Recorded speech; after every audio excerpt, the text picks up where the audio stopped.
God. Ask God.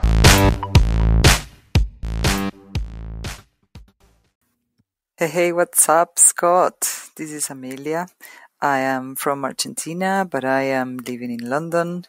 I love your podcast. I think it's great. I've been learning a lot and taking action as well.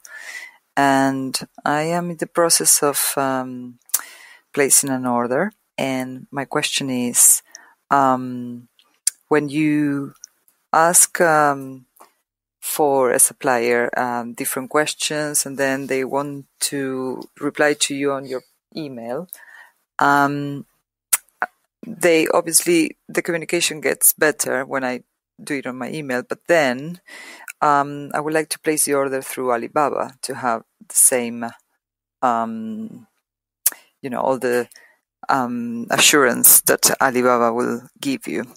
And so basically my question is, do you always, or have you always placed your orders through Alibaba, or at least the first one, then the rest you dealt with the suppliers through your email? I don't know. I find it a little bit scary because it's my first one. But yeah, I think it helps the communication to go through my email. Basically that's it for now. I love your podcast. Thank you for all the amazing work you're doing, and keep up the good work. Thank you. Hey, Amelia, thank you so much for the question. And this kind of goes back to the first question that I answered. It's similar. It's not exact, but it's similar.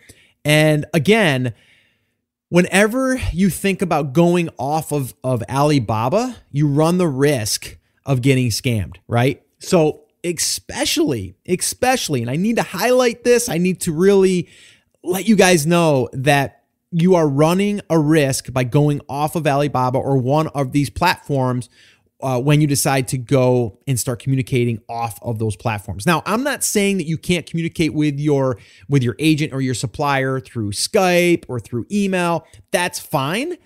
The main thing that I'm really saying here is when you start to transfer money or talk money or any of that stuff, you really want that stuff inside of that platform so you have a running record of it. I know you have emails and you can kind of go back with the emails, but Alibaba is going to want that stuff. So this way here, it's a case that they have against their supplier, that the people that are using their site. They don't want you to have any risk.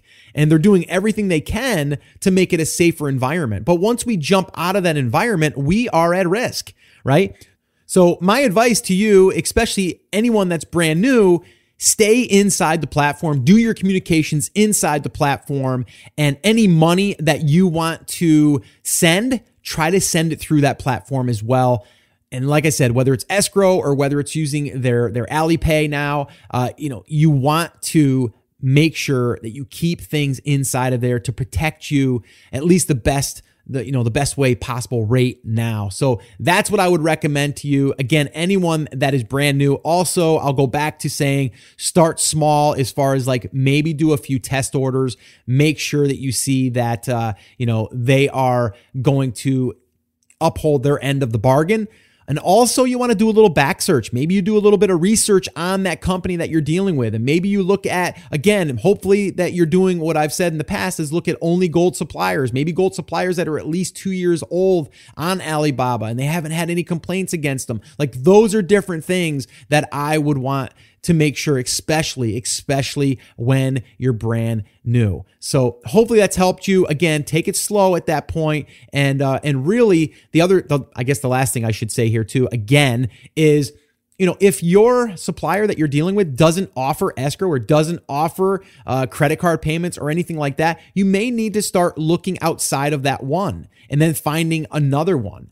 And I know a lot of us are looking inside of Alibaba, and that's good, but you may need to look elsewhere, and then hopefully they're on Alibaba, because what you can do here, and this is something that was discussed at our live event, is going out and finding an agent on your own by going to like Upwork or any other VA hiring service like a virtual assistant but Upwork is probably one of the easiest right now. And a few of the people that attended are doing this. And what they do is they hire an agent that goes out and finds either other agents or other suppliers, and that's all they do. And they're also going to be able to align you with reputable businesses that do accept these different payments, because now what they're going to do is they're going to do all of the legwork for you. So again, if you wanted to, I guess, dabble in this, you could go over to Upwork and hire someone, put in a request. Upwork will allow you to put out like a job request out there, and then people will bid on the job. You could pay them, $10 an hour or whatever. And then from there, they'll do the work for you to find the better suppliers. And some of these are on Alibaba, some of them aren't, but they also will find the ones that will accept these different payment options.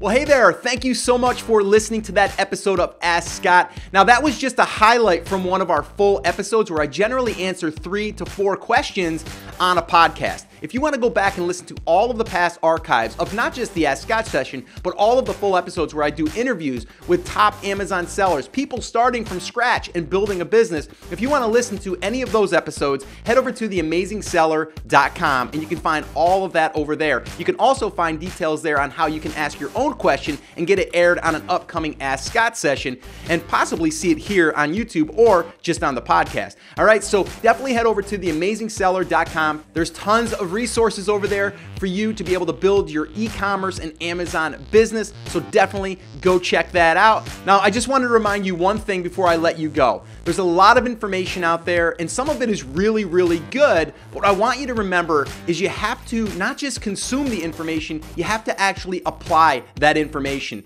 So take this information that you learned here today and apply it to your business. And this way here, you can get results. As my shirt says, I wear it almost daily.